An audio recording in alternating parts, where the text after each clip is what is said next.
વાગરા પંથકમાં હત્યાની હેટ્રિકથી હાહાકાર. રહાડ અને પીપલિયા બાદ પીસાદમાં ખેલાયો ખૂની ખેલ. હત્યારો કમલેશ જેલના સળિયા પાછળ. વાગરા પંથકમાં જાણે ગુનેગારોને કાયદાનો કોઈ ખોફ જ રહ્યો ન હોય તેમ છેલ્લા ટૂંકા ગાળામાં એક પછી એક લોહિયાળ ઘટનાઓનો સિલસિલો જોવા મળ્યો છે.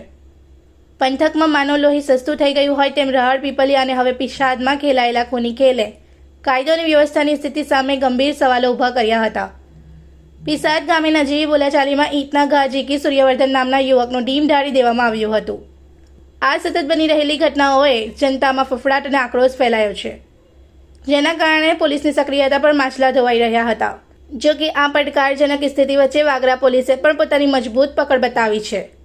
એક તરફ હત્યારાઓ બેફામ બન્યા હતા તો બીજી તરફ પોલીસે પણ ઈંટનો જવાબ પથ્થરથી આપીને આ ત્રણેય હત્યાના બનાવોમાં સામેલ તમામ નરાધમોને ગણતરીના કલાકોમાં જ લોખંડી સકંજામાં લઈ લીધા છે.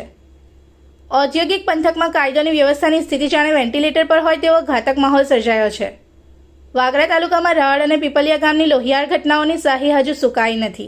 ત્યાં પીસાદ ગામે વધુ એક માનવ બલિ લેવાતા સમગ્ર પંથકમાં સન્નાટો વ્યાપી ગયો છે. નજીવી બાબતે થયેલી ગાળાગાળીમાં આવેશમાં અંધ બનેલા એક શખ્સે પોતાના જ ગામના યુવકના માથામાં ઈંટના ઘા ઝીકી તેને મોતને ઘાટ ઉતારી દેતા માનવતાએ દમ તોડ્યો છે. સમગ્ર ઘટનાની વિગતે વાત કરીએ તો વાગરા તાલુકાના પીસાદ ગામે ગત રાત્રે માનવતાને લજવાતી લોહિયાળ ઘટના બની હતી, જેમાં નજીવી બોલાચાલીએ એક હસતા રમતા પરિવારની ખુશીઓ છીનવી લીધી છે. ગામના પંચાયત ફળિયામાં રહેતા 75 વર્ષીય છગનભાઈ મકવાણાના 43 વર્ષીય પુત્ર સૂર્યવર્ધનની નિર્મમ હત્યા કરવામાં આવી હતી. રાત્રિના સુમારે મહાદેવ મંદિર નજીક સૂર્યવર્ધન અને કમલેશ મકવાણા વચ્ચે શાબ્દિક સંઘર્ષ થયો હતો, જે ઉગ્ર બનતા કમલેશે પાશવી સ્વરૂપ ધારણ કર્યું હતું. આવેશમાં આવી કમલેશે માથાના ભાગે ઈંટના ઉપરા છાપરી ઘા ઝીકી દેતા સૂર્યવર્ધન ઘટના સ્થળે જ લોહીલુહાણ હાલતમાં ઢળી પડ્યો હતો અને અંતિમ શ્વાસ લીધા હતા. ઘટનાની ગંભીરતાને પગલે ડીવાયએસપી પીએલ ચૌધરી સહિતનો પોલીસ કાફલો પીસાદ ખાતે દોડી ગયો હતો અને તપાસનો ધમધમાટ તેજ કર્યો હતો. વાગરા પોલીસે મૃતદેહને પોસ્ટમોર્ટમ અર્થે ખસેડી હત્યારા કમલેશ વિરુદ્ધ હત્યાની કલમો હેઠળ ગુનો દાખલ કર્યો હતો. 75 વર્ષીય લાચાર પિતા છગનભાઈ મકવાણાએ જ્યારે પોતાના જુવાન જોધ પુત્રનો ક્ષત વિક્ષત દેહ જોયો ત્યારે તેમના આક્રંદથી પથ્થર દિલના માનવીઓ પર ધ્રુજી ઉઠ્યા હતા. અગાઉ રહાડ અને પીપલિયામાં થયેલી હત્યાઓના ડાઘા હજુ સુકાયા નથી, ત્યાં પીસાદમાં ખેલાયેલા આ તાંડવે પોલીસની ઊંઘ હરામ કરી દીધી છે. જોકે પોલીસે ત્વરિત કાર્યવાહી કરી આરોપીને સંકટજામાં લઈ લીધો છે. આ રાક્ષસી કૃત્યથી સમગ્ર પંથકમાં ભારે આક્રોશ અને ગમગીનીનો માહોલ જોવા મળી રહ્યો છે. અત્રે ઉલ્લેખનીય છે કે વાગરા પંથકમાં ટૂંકા ગાળામાં હત્યાનો આ ત્રીજો બનાવ હોવાથી પોલીસ તંત્રની પ્રતિષ્ઠા દાવ પર લાગી હતી. જો કે ગુનેગારો ગમે તેટલા શાણા હોય પણ કાયદાના લાંબા હાથથી બચવું અશક્ય છે. વાગરામાં હત્યાની હેટ્રિકથી ખળબળી ઉઠેલા પોલીસ તંત્રએ પોતાની ગરિમા સાચવી લેવા માટે રૌદ્ર સ્વરૂપ ધારણ કર્યું હતું. ડીવાયએસપી પીએલ ચૌધરી અને પીઆઈ એચબી ગોહિલના નેતૃત્વમાં પોલીસે ગણતરીના કલાકોમાં જ હત્યારા કમલેશને દબોચી લઈ જેલના સળિયા પાછળ ધકેલી દીધો છે. આ માત્ર ધરપકડ નથી, પરંતુ સમાજના એવા નરાધમો માટે કડક ચેતવણી છે જેઓ કાયદાને ખિસ્સામાં લઈને ફરે છે. હત્યારા કમલેશ મકવાણાને દબોચી લઈ પોલીસે ગુનેગારોને સ્પષ્ટ સંદેશ આપ્યો છે કે ખાખી હજુ જાગતી છે.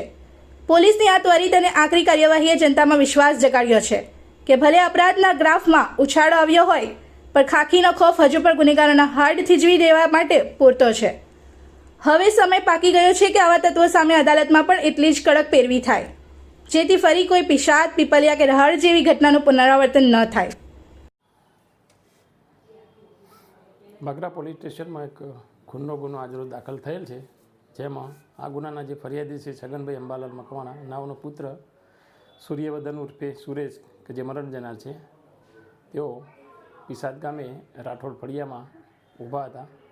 તે વખતે આ ગામના જે તોમતદાર છે કમલેશભાઈ રમણભાઈ મકવાણા તેઓ આવતા તેઓએ ગાળો બોલતા આ જે તોમતદાર છે કમલેશભાઈ રમણભાઈ મકવાણા નાઓએ નીચે પડેલ ઈંટ લઈ આ જે મરણ જનાર છે એમના માથામાં મારતા તેમને ગંભીર ઈજાઓ થતાં ત્યાં એમનું મોત નીપજેલું હતું.